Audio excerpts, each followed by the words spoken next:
Welcome to the Young Crones Cafe, where you can get a magic brew full of all sorts of information, both witchy and practical. Grab a cup of coffee and join us. I'm Elizabeth, a wordsmith. And I'm Dave, a modern-day sage. We are going to talk about various witchcraft and life topics from a slightly more mature perspective, at least most of the time. Thanks for joining us. Today's metaphysical kernel of thought is the shadow self and personal work. In psychological terms, the shadow is those aspects of ourselves that we either are not aware of or refuse to acknowledge. We all have those parts of ourselves that we are not comfortable with. They can be those so-called negative attributes, such as excessive anger or procrastination, or personality traits such as shyness. Whatever they are often the parts of ourselves that we do not see. There are all kinds of reasons we don't want to turn around and face these parts of ourselves. We may have gotten messages when we were young that those parts of ourselves were bad, or that we shouldn't think or act in certain ways that may have encouraged our denial.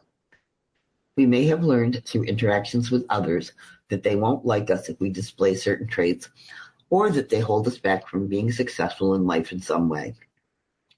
Society in general doesn't encourage the expression of these shadows, so we learn to lock those parts of ourselves down tightly or refuse to acknowledge they even exist.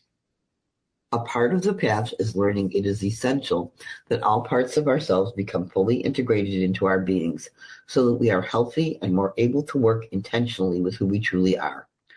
All the things we like and don't like are what make us human after all.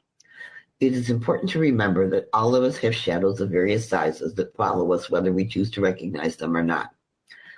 Learning to live and work with personal shadows is always a long-term project. These shadows show up at unexpected times and may be of different sizes and shapes depending on the circumstances you are dealing with at the time. Your actual shadow varies in size and shape depending on the time of day and how much sunlight is available. They show up during the day, light, and may stay concealed in the evening, night. This analogy may help explain how our shadows seem so much larger and more intimidating when you focus on them directly, shining a light on them, as it were.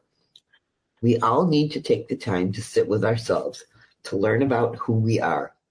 What were the messages we have received about various parts of ourselves, and how do we interpret them in the present? We have to accept that we are not perfect and never will be, and grow past refusing to see that the negatives won't hold us back from being who we are. Negatives just are. It is difficult to write about a shadow self without using words like negative, because that just reinforces all the stereotypes about these attributes and traits that we all have pieces of to varying degrees. Working to recognize that we can use these in our practice by freeing the energy we have been using all this time to block and repress can give us new strength to make the changes in our lives and grow as spiritual individuals. Shadow work is an advanced area of practice. It takes many of us years to learn to accept who we really are and get comfortable with all different parts of ourselves.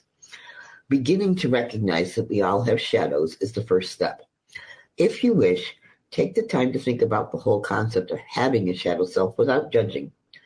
Recognize that everyone else has one as well, and they are also working as hard as they can to conceal it from themselves and others around them.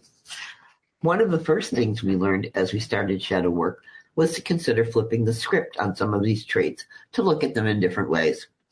For example, someone may have always been told as a child that they were stubborn, but this can be seen as persistence in not giving up on goals someone really wants to accomplish.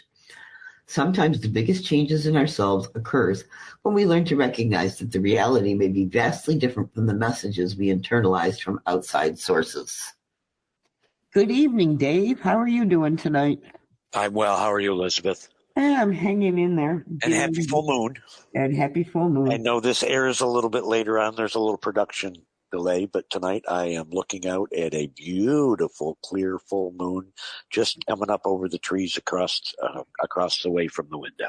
Well, you can't argue with that. Works out well considering we're delving into another one of the darker topics, I guess some people would think, as we're dealing with our metaphysical kernels of thought, because we're going to talk about shadows. But I'm also going to say that as part of our discussion, you just sort of reinforced it, where it doesn't necessarily need to be a darker thing. It's simply a less light thing. And that'll be the teaser for some of our discussions later. I think so. I mean, I like the idea that the shadow is things we don't see yet or don't acknowledge for some reason as a working definition, for want of a better word. That was the first thing that, because I take little notes here, so we'll have stuff to talk about. And the first thing that I wrote down was the shadow, essentially for people who have heard the term and talked about the term, but not really gotten the essence of what it really means, is those parts of ourselves that we are either A, not aware of, or B, not capable of accepting or acknowledging, so we refuse to or we repress those aspects of ourselves. Yeah, we seem to have all sorts of reasons for doing that. A lot of them seem to involve, for want of a better word, norms of behavior. Those lessons that we pick up when we're little kids, or as part of being at school or on the job or whatever. That's right. Like, do that or think like that or feel that way. Well, yeah, and especially, I mean, I'm sure that it's true for every generation, and every generation probably thinks it's more true for their generation. But it's a case where, especially growing up in our Western culture, everything from, big boys don't cry to good girls don't do those kind of things, society discourages non-norm or non-usual behavior, and society also encourages denial. And it conformity. Encourages us to say, no, that's not how I feel. I should feel this way because this is the way I have heard enough of my family and my clergy and my teachers and whatnot say that this is what I should be feeling. So this is what I'm going to feel. And what we've just done there is repressed or buried a feeling, and society, instead of being able to help us with that, has a tendency to encourage us to just bury those things deeper. Uh-huh. So the shadows, or our perceptions of those shadows, get bigger. Right. It's not that the characteristic that we're trying to discuss or work on has gotten any worse, but the more times we can refer to it as negative, the more times we can refer to it in a spooky voice or call it shadow work, we're just reinforcing and making what was simply a characteristic of ours into something more than it really is. Mm-hmm. Or something negative or bad or useless. Right. And on the path, we're like, that's not how that works. If we're expending all this energy to deny and block, and we can work on lessening the denial, how's that? Or unblocking some of that stuff, we get, for want of a better word, our personal energy back. So we increase our power and ability to be spiritual people. That's something that I was going to mention and just briefly bring up. I've said this to people before, but over the course of the last couple of years, I finally found myself in a place where I've stopped trying to be this Dave for this person and this Dave for this person and this Dave for this person. And the moment that I stopped all of those spinning plates and let them come crashing to the ground, the first thing I noticed was how much energy I had. Which told me that I had freed up so much energy that I was exhausting myself with trying to keep all of those facades and all of those plates spinning. So as a result of me taking care of some shadow work, all of a sudden I have 10 times as much energy. I have considerably more compassion because after going through some shadow work of my own, I recognize that literally everyone has a shadow. It's just a question of how it looks to them. It doesn't matter what your shadow looks like to anybody else but you. Yeah, exactly. And they come in all shapes and sizes. And, we use the analogy of light and dark. I think sometimes our shadows get even bigger in the dark because we imagine how big they are. But in the light, they can be all different shapes and sizes. It depends on, are you facing it? Like, how the sunlight, if you turn around, your shadow's there and you see it behind you. Or if you're facing into the light, you're also blinded because then you don't see it at all. And it's interesting that you bring that perception up that way, because if my back is to the sun, then I do see my shadow. It's not behind me, it's in front of me. Yeah. When I turn to face, the shadow is behind me. You know what I mean? Yeah. But an interesting way to look at it, isn't it? In a nutshell, I mean, what we're talking about with the whole denial and repression and everything else, shadow work is at its root is being able to put ourselves in a place where we can identify who we truly are. And that means all of the things. I am compassionate, I am brave, I am sometimes violent, I am angry.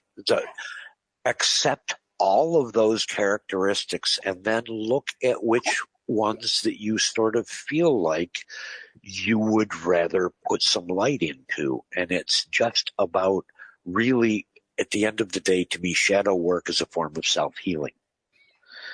It's a way that we can identify where we could be a better human being while we're in this lap.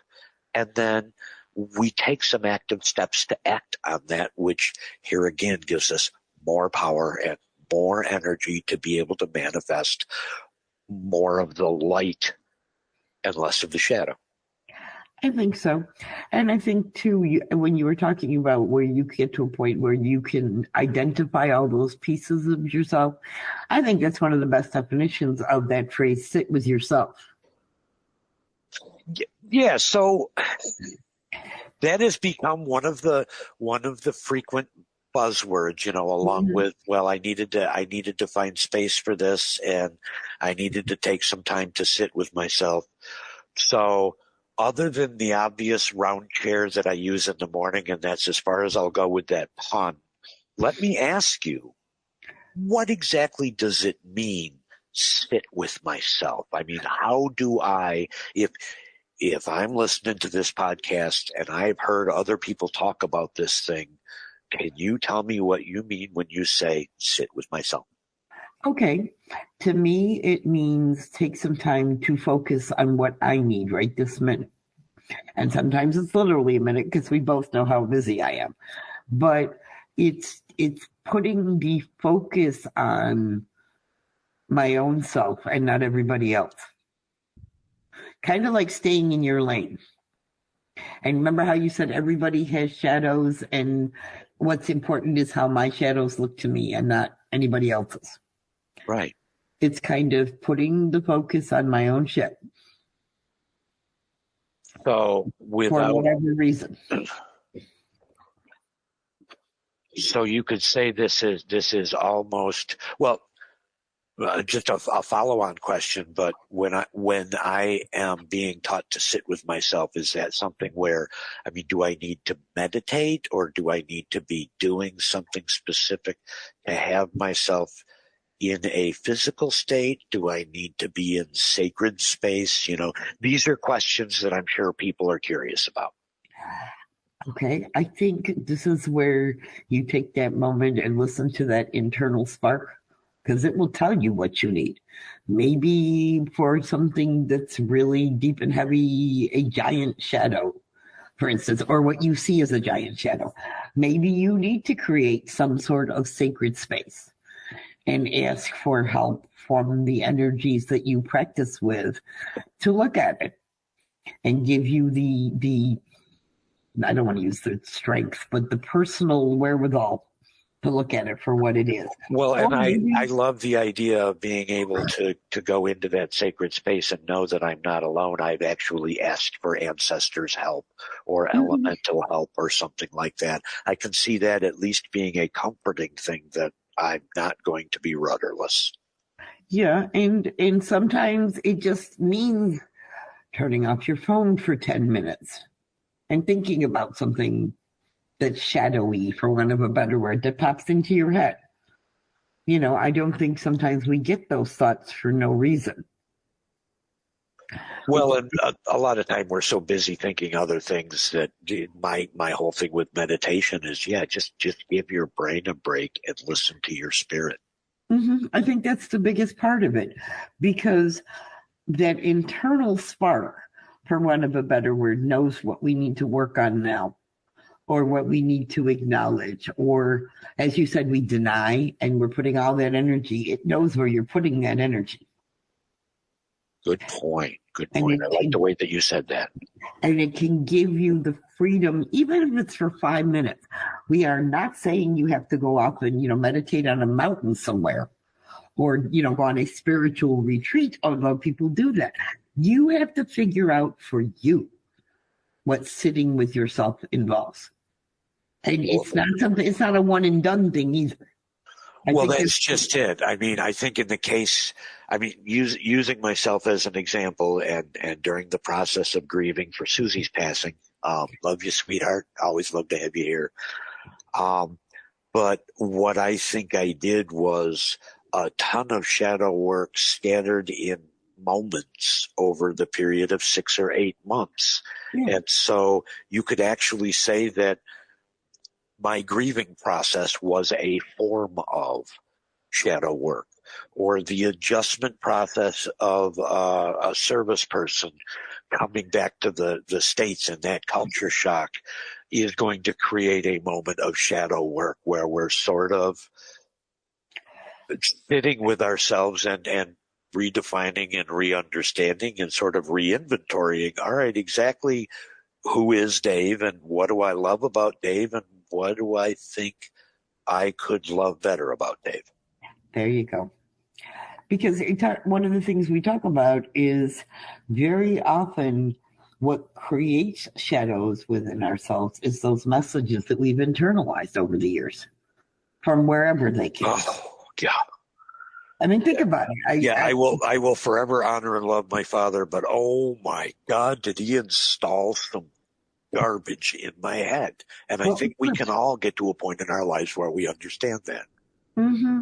And that's shadow work in itself, because all of a sudden those messages get flipped, in essence. Like we talk about in the writing, I'm going to out myself. I was the one who was called stubborn all the time when I was a kid.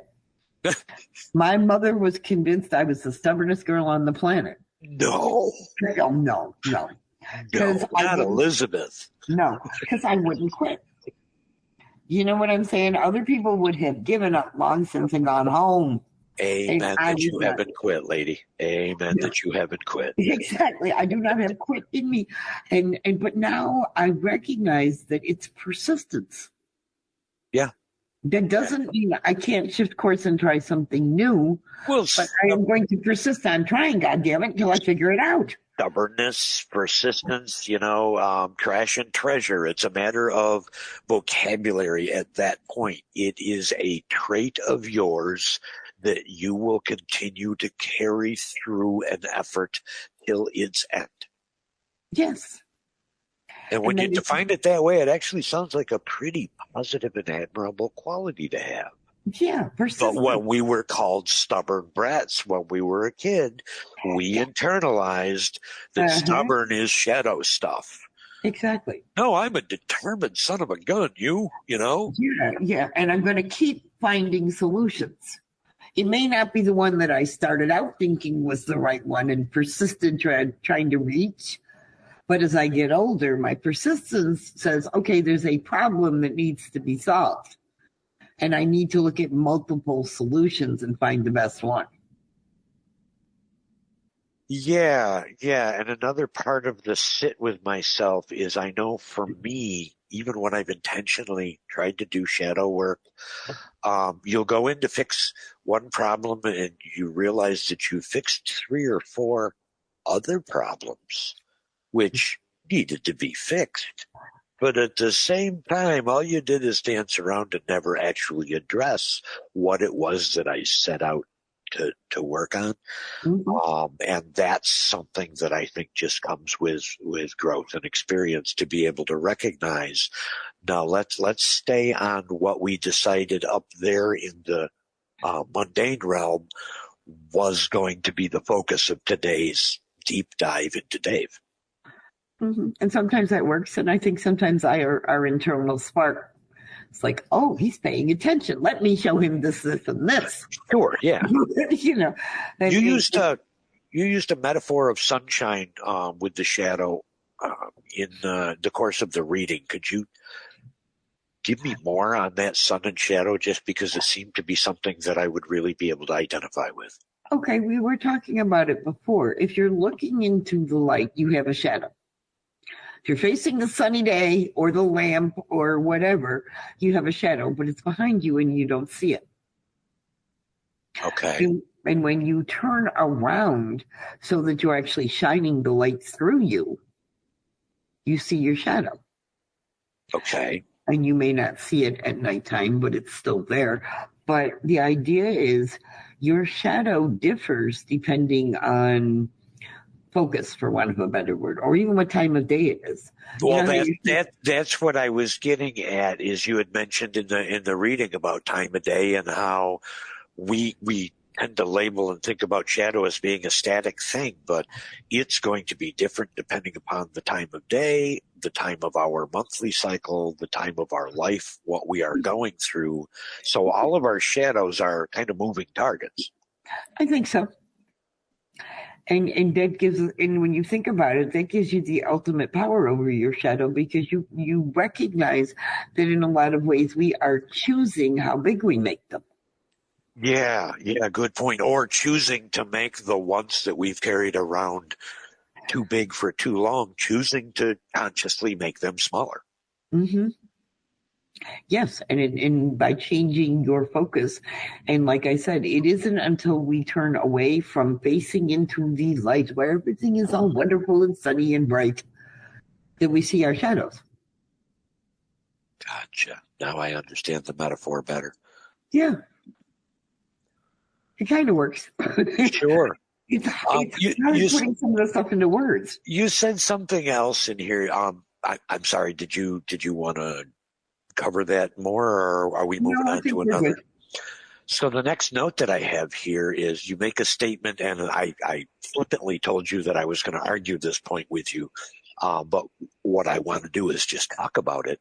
You state at one point that we have to accept that, well, first off, I'm known for saying this a lot. As soon as someone says to me, you have to do this, I generally quit listening, because I don't want someone to tell me what I have to do. I want someone to tell me what they have done and let me choose what is right for me. Oh, I would agree. So I sort of bridle a little bit at the have to, but to continue with the sentence, we have to accept that we are not perfect and never will be. I know exactly what you are saying in the context of this reading, and I believe it. At the same time, I disagree. I believe that I am, in fact, perfect. It is my behaviors, and my behaviors being a result of my environment and growing up and experience. But it is my behaviors that are imperfect, and it is my carbon unit with its ailments that is imperfect, but my immanent spark of the divine cannot be anything but perfect, at least the way I see it. Oh, I would agree. Okay. But what I am talking in that sense is the things you are talking about, our behaviors. Right. Thinking that we have to be perfect to be okay. Which is another one of those internal messages you get from all sorts of places. Oh, yeah, absolutely. Starting in preschool. Yep. Now, before we get to preschool, let's be honest about that one. Well, at least for me, and being a smarter student and whatnot when I was younger, as soon as I learned that nothing less than 95 or 100 was acceptable, that became, without me realizing it, a load that I would carry for the next 40 years through my degrees and everything else. And even then, I got good grades, but I don't obsess about having to be 100% correct anymore.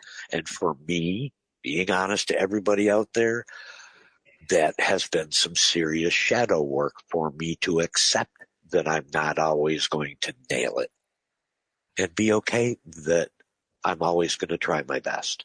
Oh yeah, and that's the different message. That's part of shadow work, you know? That's the different message. You took that standard of perfection and internalized it so long ago, and it kept you put so much time and energy into never letting people know you didn't know something. Right. And when you realized, guess what? I'm human. And because I am human, my behaviors, my thoughts, my feelings, my body is not perfect. It does not, we're discounting that internal spark of the divine. That's divine. That's perfect. Okay. I just wanted to make that distinction. Damn it, I am perfect. It's just, if we ever go back to the book, I'll make sure to stress that point. But our basic humanness is never going to be perfect. We are never going to perceive it as perfect because we have all these shadow pieces that we wander around with. Well, and hopefully we would never perceive it that way, because we never, at least from my point of view, we never need to stop or want to stop learning. Yeah, exactly. You know, my purpose during this life and this lap, however anybody out there looks at it, my purpose is to grow. My purpose is to learn, and my purpose is to share. And so when I'm not doing those things anymore, what's the point? Exactly. I would agree with that wholeheartedly. I think that's one of the reasons we're sitting here having these conversations and these digging deeper into why did you write it like that, and talking about the musts and yeah, this week I have to accept that one. 10 years ago, I wouldn't even read half of the stuff that you and Susie were writing, and now I essentially live it, and I will admit here and now that I live better now. Other than missing Susie, I live better now than I ever did when I didn't want to read what you guys were talking about. Well, I appreciate that. We worked really hard to figure this stuff out over the years, endlessly discussing bits and pieces of it and refining how we think and believe and what we do as part of our practices. And I get such a kick out of sitting here talking about this stuff, because it's like, yeah, we distilled it down as much as we could to make it make sense to hopefully some people out there. Well, but then you generalized it enough where anybody can grab bits and pieces from it, and you left things like wealth and politics and gender the hell out of it, because none of them have anything to do with our spirituality. Exactly. Thank you. Absolutely. And just a little teaser while we're off topic here for a minute.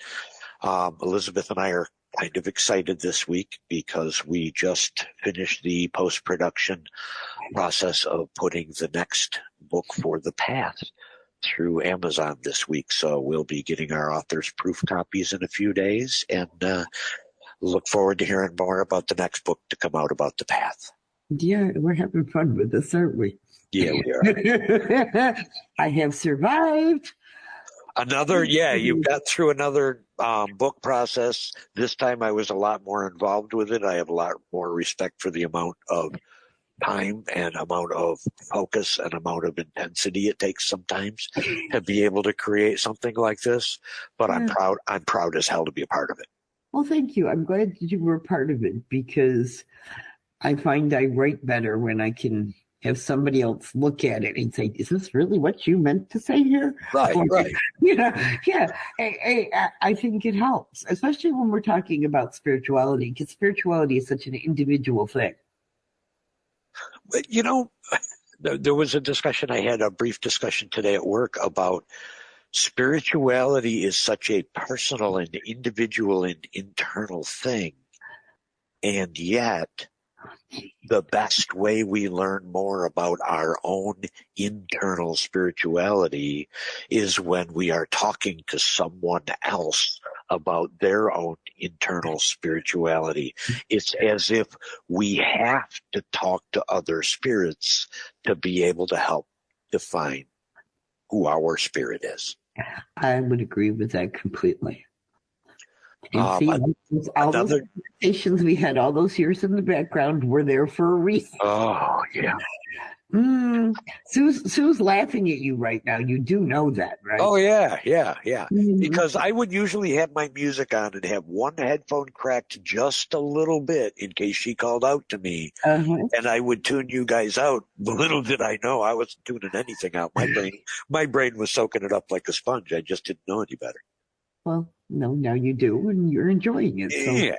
it's kind of The fun. next note I have here is the biggest changes, and I think this was in reference to the shadow work that we do. The biggest changes that we are able to achieve with shadow work is forming our reality as being so much different from the one that we internalized from outside sources. Mm-hmm. And I say that again, internalized from outside sources. I am not to point a finger or blame or anything else, but collectively, my mother and my father and my school system and my town and my clergy and everyone, my chain of command, everyone in my life, but most significantly early on, my parents and my church and my schools Mm-hmm. gave me so much outside information that I internalized in some ways correctly and in some ways not correctly, that I almost find that there's a balance between all of the, we're always talking about balance.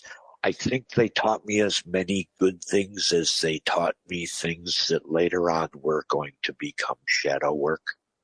Mm-hmm. I don't necessarily want to say that they intentionally taught me bad things, but they did teach me that big boys don't cry and those kind of things. And so many of those outside sources that we didn't have the guidance as children, when we internalized them, we naturally internalized them.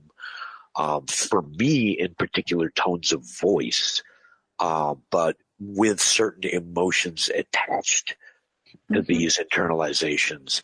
And so shadow work one by one or collectively or whatever, the result from me has been more and more that my reality is much more in tune with who Dave is today.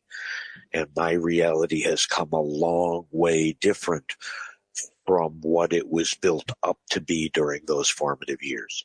I would agree with that completely. I think we all get, for want of a better word, those mixed messages.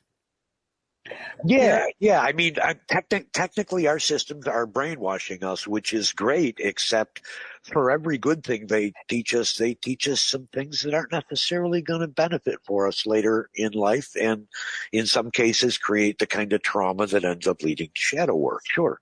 Yeah, well, I think too, one thing, now that I'm older and have a better perspective on it, you were talking about parents and so on.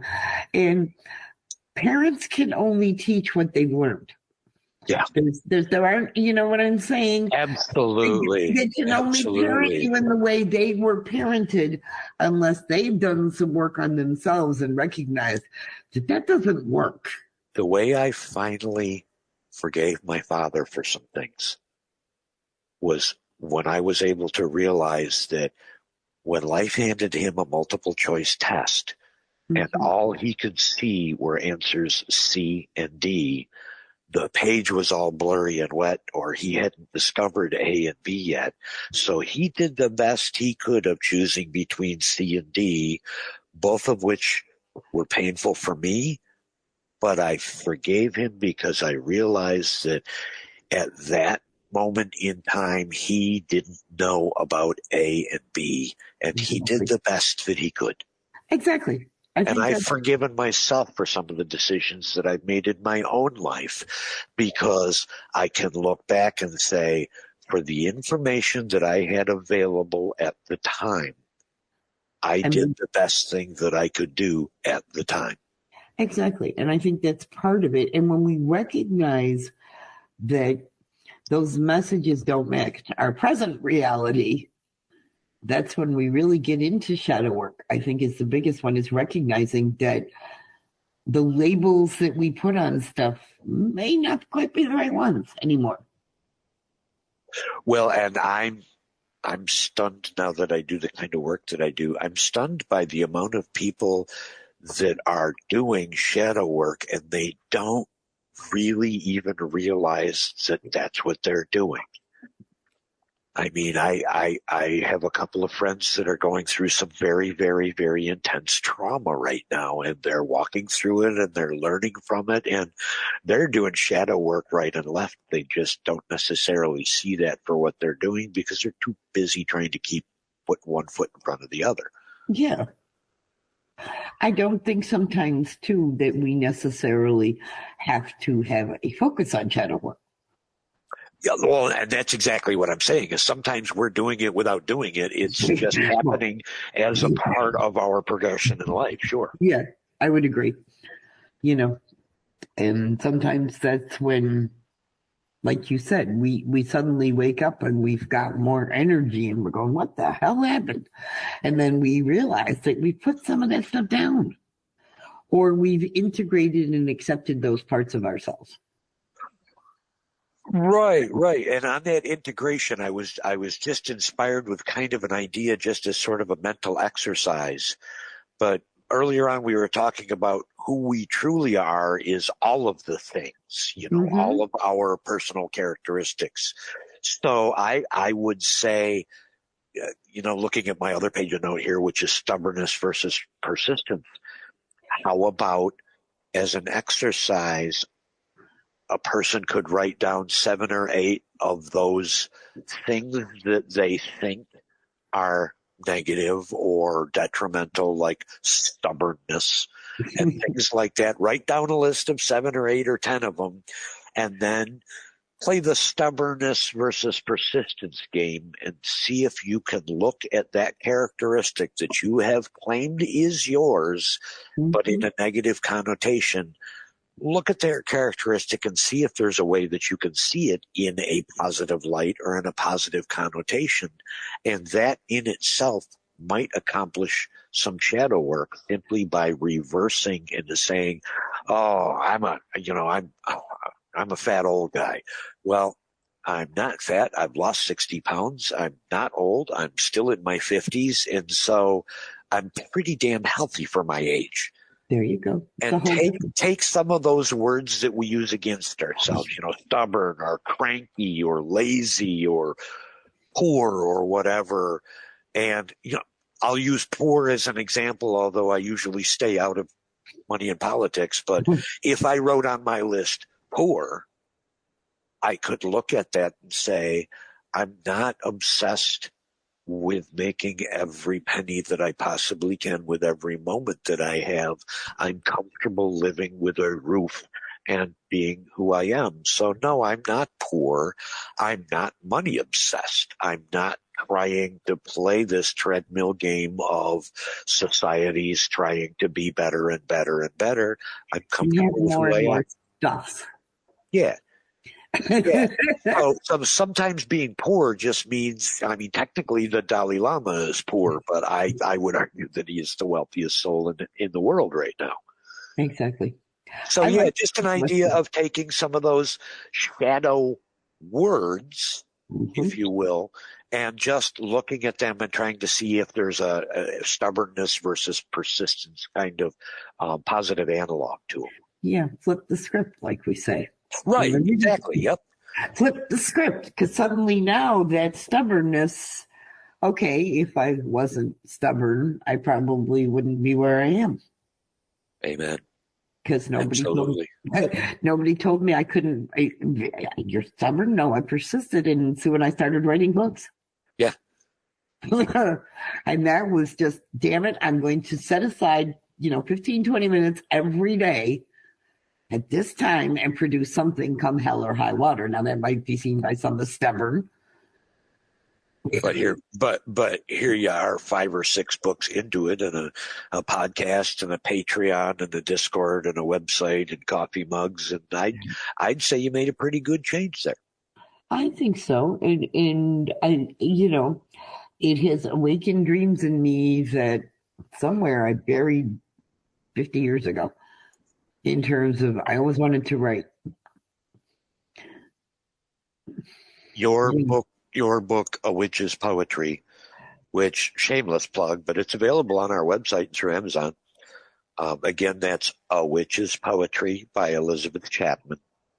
Your book has inspired me to take the advice that people have been telling me for years that I ought to write a memoir, and I've started to block down and outline some ideas for what will eventually be my own book of prose. So you have inspired me.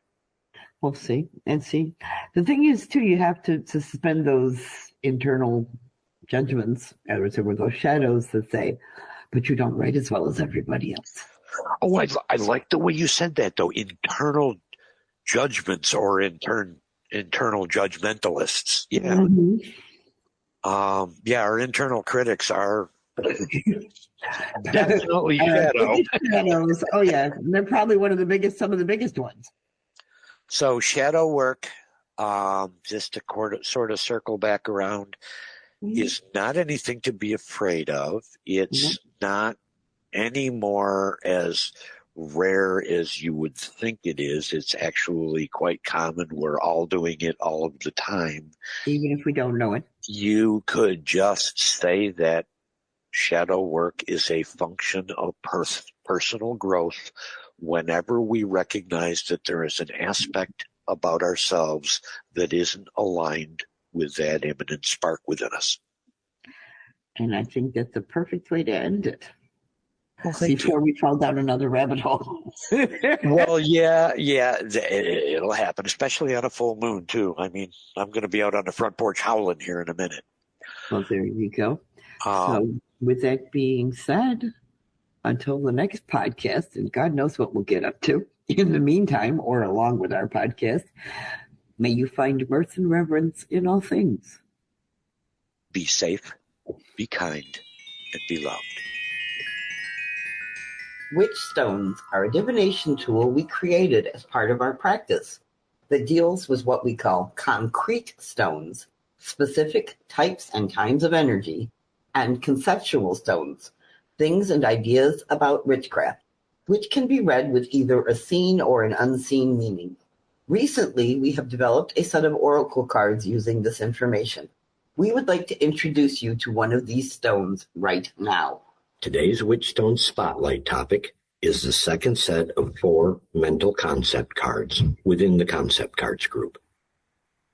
The 16 concept cards are divided into 2 sets of 8, mental concepts and physical concepts. Each set of 8 has a 2-colored border relating to both the elements and to the concept of as above, so below, and as below, so above. Our mental concepts move from above to below with white or air on top and black or earth on the bottom. The air element is associated with thoughts and ideas, which lead to the earth element where some type of personal development takes place. While we've already talked about the individual characteristics of these 4 mental concept cards, today we're looking at how they can relate to the concept types, mental or physical, the energies, projective and receptive, the corresponding time of year in our year cycle, the corresponding moon phase, and the type of thoughts to process for those on the path. So our second 4 mental concept cards are Layers and Levels, Witchblood, Spirit Hand, and the X. All 4 of these mental concept cards, and indeed all 8 of this set, again lead to a process from the element of air using thoughts and ideas to the element of earth where we manifest our personal development. The Layers and Levels card represents a mental concept with projective energies. Its solar cycle timing is associated with the light half of the year, while its lunar cycle corresponds to the full moon. This card represents the use of thoughts and ideas, an air concept, to create personal development an earth concept.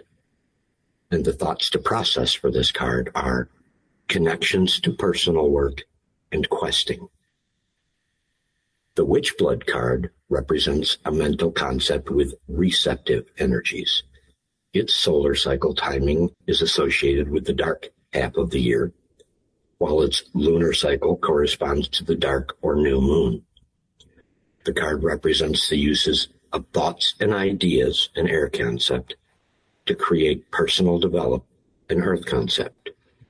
And the thoughts to process for this card are desiring connections to awakenings. Mental concept with projective energies.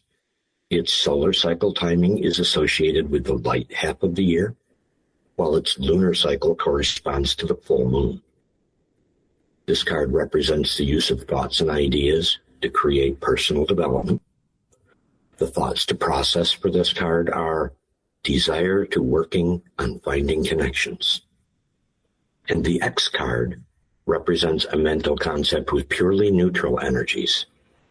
Its solar cycle is associated with both the light and the dark half of the year.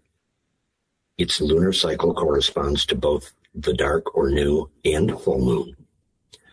The card represents the use of thoughts and ideas, an air concept, to create personal development, an earth concept.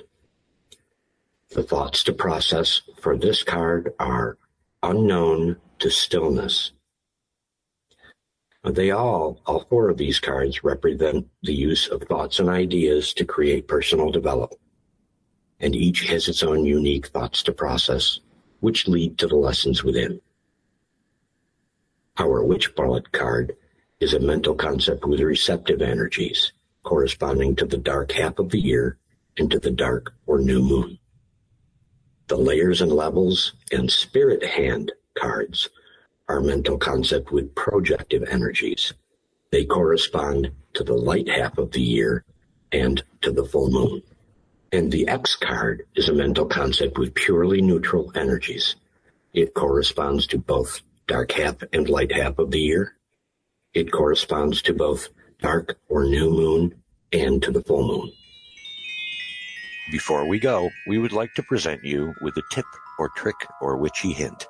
Just something to make your day go better, because we live in a mixture of the magical and the mundane. Today's tip, trick, or witchy hint discusses the idea that timing is everything, or is it? Many witches who perform spell work attempt to match the time of their spell to its intent, or for the type of energy required as a correspondence. One of the most common timing correspondences is, of course, using that old lunar cycle.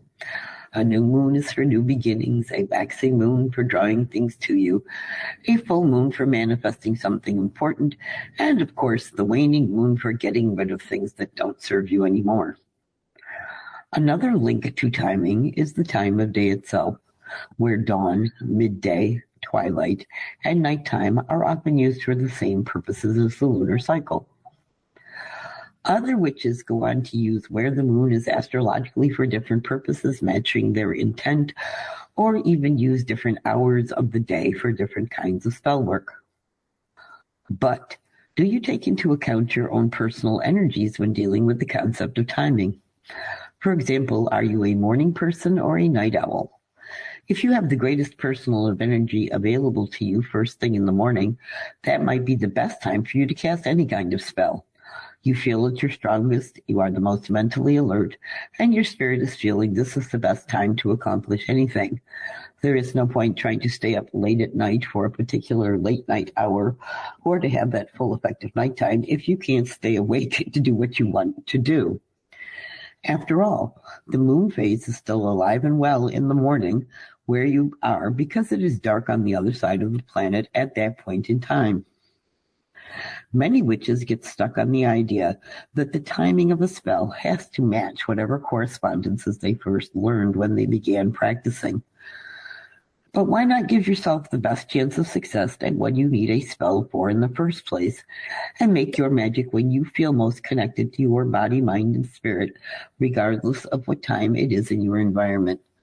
Not only will you have more energy to put into your spell, but you might focus a little more clearly as well. But hopefully, you know that you can cast a spell at any time, especially when you really, really need to do so. And that's always the perfect time to make magic. Well, it looks like the coffee cups are empty for this week. We hope you join us again next Tuesday.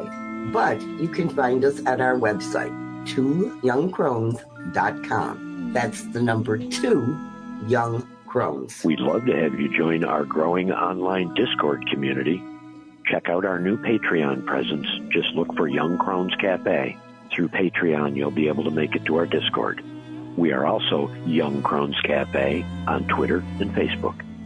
Until then, remember, we are witches who work with energies to effect change.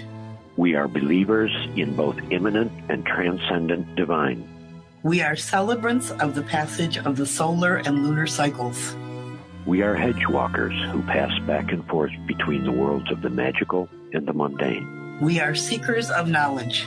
And we are walkers of a spiritual tradition we call the Path. So mote it be. So mote it be.